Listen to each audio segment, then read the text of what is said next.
Hello everyone. Second video में आपका स्वागत है। मनी मैनेजमेंट इन फॉरेक्स ट्रेडिंग।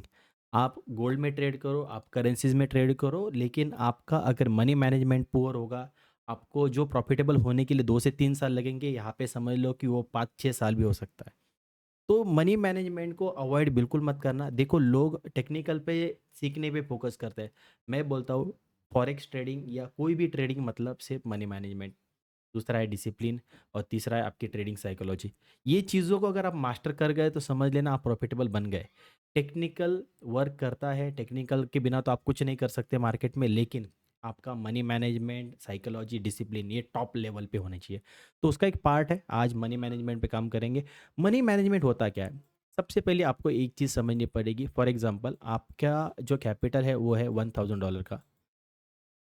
आपको यहाँ पे रिस्क लेना है, आपका जो होएगा कम से कम 1 to 2%।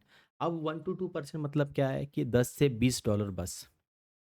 लोग यहाँ पे क्या करते हैं कि भाई कुछ भी अंधाधुंध ट्रेड करते हैं। मैंने खुद किया है। मुझे सच में, मैं एक कमाल की बात बोलता हूँ, मैं जब पहली बार आया था ना मार्केट में, तो मेरा जो कैपिटल था वो था $200। और मैंने क्या किया मालूम है? स्टैंडर्ड लॉट से ट्रेड ले लिया। अब स्टैंडर्ड लॉट मतलब मालूम है ही नहीं। पहली बात तो क्या होता है, चलो पहले ये भी समझ लेते हैं कि लॉट साइज क्या होती है, लॉट से क्या इम्पैक्ट होता है ट्रेडिंग में।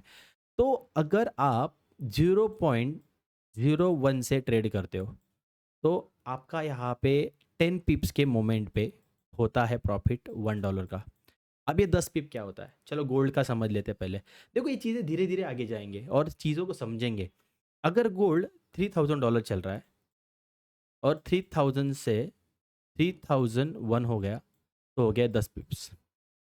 अगर ये 3000 से ये 2999 हो जाता, तो ये 10 पिप गिर गया है और ये 10 पिप बढ़ा हुआ है। ये सिंपल है इस तरीके से। अगर ये यहाँ से ये 10 होता तो 3000 से लेके 3010, तो यहाँ पे ये हो जाते 100 पिप्स। तो इस तरीके से आपको समझना पड़ेगा। ये हो गए पिप्स। तो अब यहाँ पे समझेंगे कि कैसे ये चीज़ों का इम्पैक्ट होता है आपके ट्रेडिंग के इस पे। ओके, तो यहाँ पे ये आपका क्या हो जाएगा, $1 का प्रॉफिट 0.01 से। अगर 0.10 का लॉट यूज़ करोगे, 10 पिप के मोमेंट पे $10 का प्रॉफिट या $10 का लॉस। और गोल्ड बहुत लिक्विड पेयर है, बहुत ज़्यादा फास्ट मोमेंट होते हैं।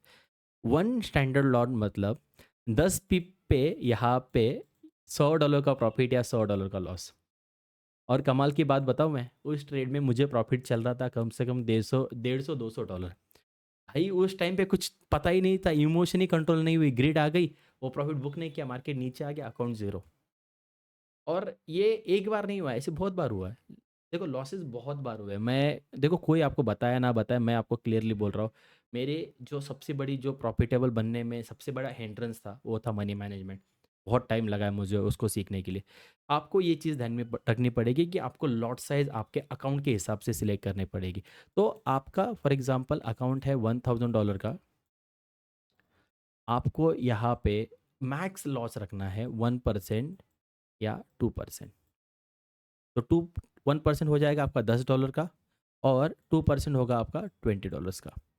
तो उसके हिसाब से आपको लॉट साइज़ सिलेक्ट करनी पड़ेगी। तो लॉट साइज़ आप अगर सिलेक्ट करोगे तो वो आपको क्या कितने पिप्स का एसएल जा रहा है। फॉर एग्जांपल, आप गोल्ड में ट्रेड कर रहे हो, तो गोल्ड में आपने एक लॉन्ग पोजीशन बनाई यहाँ पे।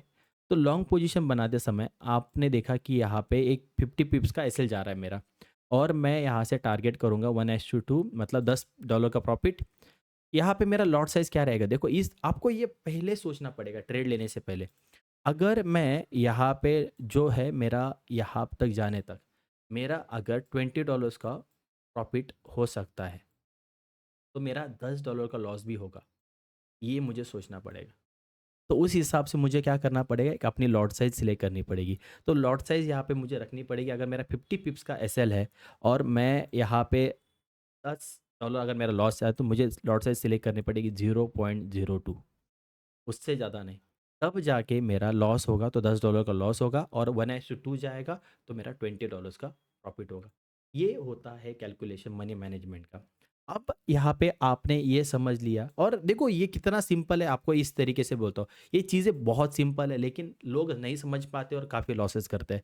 अगर मान के चलती है कि आपने 100 ट्रेड किए, 100 ट्रेड किए, आपने पर ट्रेड लॉस रखा $10 का, और आपने टारगेट रखा है लॉस आप लोगे वन, प्रॉफिट लोगे 1:3।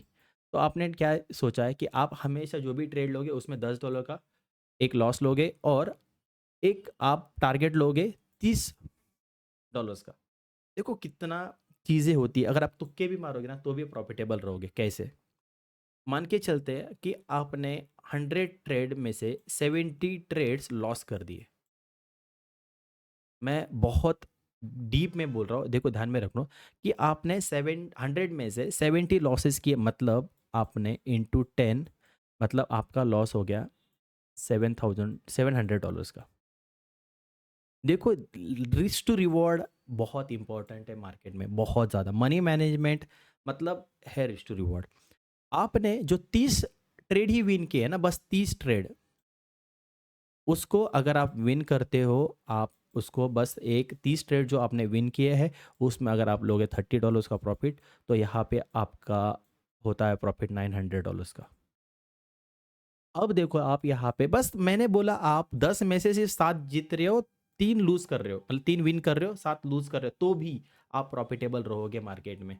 ये इतना सिंपल है, बट क्या है, लोग इसी चीज़ को सबसे ज़्यादा अवॉइड करते हैं। अब मेरा जो सबसे बड़ा लॉस होने का रीज़न मैं आपको बोलता हूँ क्या था, वो था होप। तो होप में जो ट्रेड्स हुए उसमें जो लॉसेस हो गए, वो सबसे बुरी बुरी जर्नी थी मेरे ट्रेडिंग की।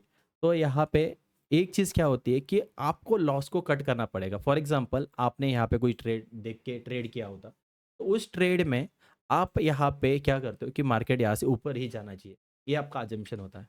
और जब नहीं जाता तो क्या करते हो आप, lot add add add add. ये गलती कभी मत करना। लॉस को कट करना सीखो पहले से ही, प्री प्लान होना चाहिए आपका ट्रेड। मतलब फॉर एग्जांपल मैं अगर कोई ट्रेड कर रहा हूँ तो उसमें मैं क्या करूँगा कि मैं प्री प्लान सोचूंगा कि मेरा मैक्स लॉस आज का होगा $10 या $20, उससे ज़्यादा मैं लॉस नहीं लूँगा, मैं उसके बाद सिस्टम से हट जाऊँगा, मैं कोई ट्रेड नहीं करूँगा।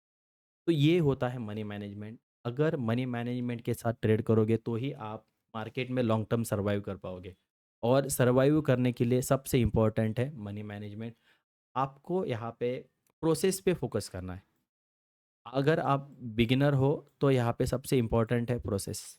और प्रोसेस अगर देखो, आप डॉक्टर बनोगे या आप एडवोकेट बनोगे या कुछ भी, आपको एक चीज़ मालूम है, क्रिकेटर भी बनना है या कोई भी फील्ड में चले जाओ, आपको वहाँ पे प्रैक्टिस करनी पड़ती है 5 6 6 साल। अगर डॉक्टर भी बनना है तो 5 साल आपको आपका एमबीबीएस आपको कंप्लीट करना है। उसके बाद आप किसी भी एक अच्छे डॉक्टर के साथ में बैठ के आप क्या करते हो, वहाँ पे आप इंटर्नशिप करते हो, आप वहाँ पे प्रैक्टिस करते हो, उसके बाद आप रियल प्रैक्टिस स्टार्ट करते हो आपके खुद के क्लिनिक में। और उसके बाद आप कुछ अमाउंट जनरेट करने का ट्राई करते हो। सेम ट्रेडिंग मतलब एक बिजनेस है, और उस बिजनेस को अगर आपको आगे लेके जाना है तो आपको यहाँ पे एक प्रोसेस को फॉलो करना पड़ेगा। पहले 1 2 3 साल आपको मार्केट में लॉसेस होंगे फॉर श्योर, और उसके रीज़न होंगे मनी मैनेजमेंट, साइकोलॉजी, डिसिप्लिन। ये टेक्निकल का तो जाने दो, टेक्निकल आप भूल जाओ, लेकिन और ये जो चीज़ें हैं ये होगी फोमो। देखो ये यहाँ पे ना सबसे बड़ी एक चीज़ ध्यान में रखना, फोमो जो है वो आपको बहुत बार यहाँ पे मार्केट में मिलेगा। आपको ग्रीड मिलेगी, ये दो चीज़ें से ही मार्केट बना है। फोमो मतलब फेयर ऑफ मिसिंग आउट, मतलब आपको लगेगा अरे यार ट्रेड चला जाएगा, ट्रेड चला जाएगा। आप प्राइस आपके लेवल पे आने से पहले ट्रेड करोगे और स्टॉप लॉस बड़ा हो जाएगा। ग्रीड क्या होगी, आपके सामने आपको प्रॉफिट दिख रहा है, आप बुक नहीं करोगे, लटक गए। और तीसरा है रिवेंज। रिवेंज ये तो खतरनाक है, मतलब यहाँ पे आपने पहले ट्रेड में लॉस कर लिया, माइंड आपका मतलब काम ही करना बंद कर जाएगा। आप उस टाइम पे क्या करोगे, आप डबल लॉट से ऐसे ट्रेड करोगे, तो वो हो जाएगा रिवेंज। तो ये चीज़ें आपको मार्केट में हमेशा मिलेगी, लेकिन आपको अगर प्रोसेस पे फॉलो करोगे तो आप बहुत जल्दी प्रॉफिटेबल बनोगे। ये वीडियो 2 से 3 बार ज़रूर देखना, बहुत सारी चीज़ें हैं। पिप्स कैलकुलेशन वगैरह के लिए मैं स्पेशल वीडियो बनाऊंगा, अपलोड करूंगा। मिलते हैं नेक्स्ट वीडियो में।